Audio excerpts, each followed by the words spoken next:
அஸ்ஸலாமு அலைக்கும். Hi friends, எல்லோரும் எப்படி இருக்கீங்க? இன்றைக்கி ஒரு மினி வ்ளாக் பார்த்துடலாம். அதுக்கு முன்னாடி நிறைய பேர் வந்து கேட்டிருந்தீங்க, துபாயில் வந்து மழை பெஞ்சிச்சிங்கக்கா, நீங்கள் இருக்கிற ஏரியாலாம் அப்படி இருக்குது, சேஃபாக இருக்கீங்களான்னு சொல்லி கேட்டிருந்தீங்க. உங்கள் எல்லாருக்குமே நான் ரொம்ப ரொம்ப தேங்க்ஸ் சொல்லிக்கிறேன். அல்ஹம்துலில்லாஹ், நாங்கள் இருக்கிற ஏரியாவில் பார்த்திங்கன்னா ஒரு 2 நாள் மட்டும் தான் தண்ணி நின்றுச்சு. துபாய் கவர்மெண்ட்லேருந்து வந்து பார்த்திங்கன்னா டக்குன்னு கிளியர் பண்ணிட்டாங்க. ஸோ நாங்கள் ரொம்பவே சேஃபாக இருக்கிறோம். ஆனாலும் இந்த வெள்ளம் வந்ததுக்கப்புறமா பார்த்திங்கன்னா கண்ணுக்கு தெரியாமல் நிறைய பேர் வந்து நிறைய இடத்துல கஷ்டப்பட்டுட்டு தான் இருக்காங்க. இன்ன வரைக்கும் ஒவ்வொரு நியூஸாக கேள்விப்பட்டுட்டு தான் இருக்கோம்.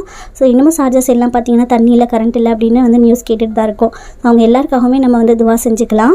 இது திங்கக்கிழமை அன்றைக்கி எடுத்த விலாகு. என்னோட நாத்தனார் பொண்ணு வெக்கேஷனுக்காக பார்த்திங்கன்னா 1 மந்த் துபாய் வந்திருந்தாங்க. அவங்க வந்து போகிற நேரம் ஆகிடுச்சு.